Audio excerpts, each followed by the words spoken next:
Respected President Sir, Union Home Minister, Minister of State for Home, NSA, my colleagues here who are the delegates. Sir, it's a matter of great honor and privilege for all of us to be here with you. We are indeed grateful that you have spared time for us, sir. Sir, the annual conference of DGPs and IGPs concluded this evening, in which intensive discussions were held with regard to contemporary and emerging challenges to the police leadership. New challenges like cyberspace vulnerability were discussed, along with how to counter more effectively terrorism, insurgency, and Naxalism. Special focus was on strengthening the police stations and the anti-Naxal grid. Measures were discussed of how to get into hitherto areas which were where the Naxals have a stronghold. As the menace of Naxalism denies fruits of development to large sections of population, we also debated intensively on how to make police more accountable to the aspirations of the people. The entire police leadership present here seeks your guidance and directions in meeting the multifaceted challenges before us and strengthening the role of police in maintaining the social fabric of the nation, upholding constitutional rights of the individuals, and ensuring that vulnerable sections of society have faith in governance. With this, sir, may I now request you to address the audience, sir. I congratulate you all for the successful completion of the annual conference of the DGPs, IGPs of the states and union territories, and heads of central police organizations. I compliment the police forces of India for their commitment, dedication, and service to the nation. I take this opportunity of paying homage to those who have made the supreme sacrifice in the cause of nation, and to those who have suffered injuries while carrying out their duties.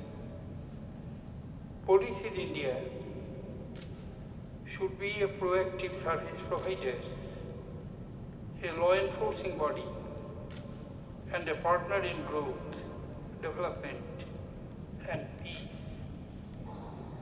Police officers must ensure that grievances of the common man are addressed. They must, in partnership with other stakeholders, create a peaceful and secure atmosphere conducive to the growth and prosperity of our nation. Our constitutional democracy is a fine balance between various institutions. While improvement in these is an ongoing process, the executive aspect of the governance is reflected in the police action. I am sorry to say that the police do not evoke that much confidence in all sections of the society as it is required, and the reason for this is actions of the police which include crime and other malpractices. The foremost duty of the police force is the maintenance of law and order. The rule of law, which is cardinal principle on which a modern state rests, need to be enforced. If we have to improve the image of the police, it has to be through actions, and to my mind, the most effective action is that as leaders of the police force, you should ensure prompt, equitable, and fair enforcement of laws, you must provide good and able leadership through your own behavior, action, and values. There has been a worrying increase of communal violence in some parts of our country. To control such violence effectively, police forces have to strengthen its communication, both external and internal. The communication with people has to be maintained.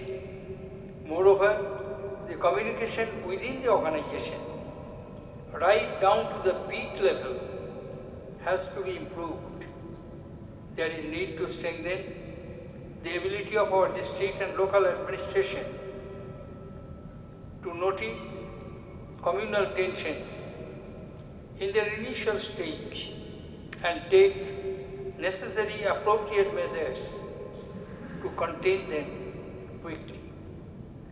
The social media, which enables reaching out to large number of people very quickly nowadays, has to be monitored for any incendiary messages. Early warning system has to be installed and put to effective use to carefully assess potential law and order situation. I am aware that police faces varied security challenges and has constraints, manpower and logistics. Despite these challenges, our police force has acquitted themselves well. They have dealt with security problems on various fronts, including militancy in Jammu and Kashmir, Maoist violence in Chhattisgarh, internal disturbances in the northeast.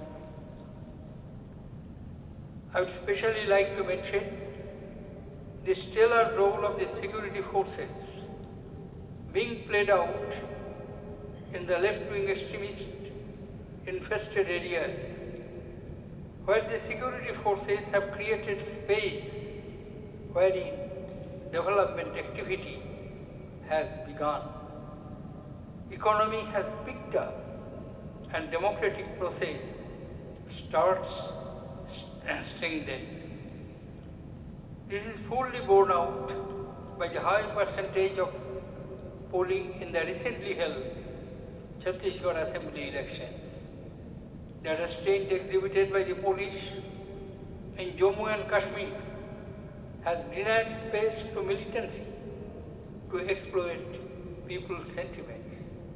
I take this opportunity once again to pay homage to all those brave police personnel who have made the supreme sacrifice of their precious lives in the service of their motherland while discharging their duties.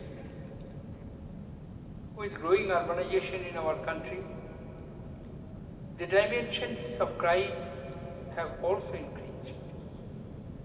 Worst suffered of this malady would be women and children. Violence against these vulnerable groups of our population has to be dealt firmly. Effective policing of urban areas, especially metropolitan cities, must be attended to with urgency. In this modern age, where technology plays a vital role, cyber crimes have become a big threat. Methods of crime detection have to be modern so that police is always 2 steps ahead of the criminals. Attention should be paid to the training of the police forces, which is the visible face of the government. Highest degree of discipline, integrity and commitment must be inculcated in them. Professionalism and efficiency must be ensured.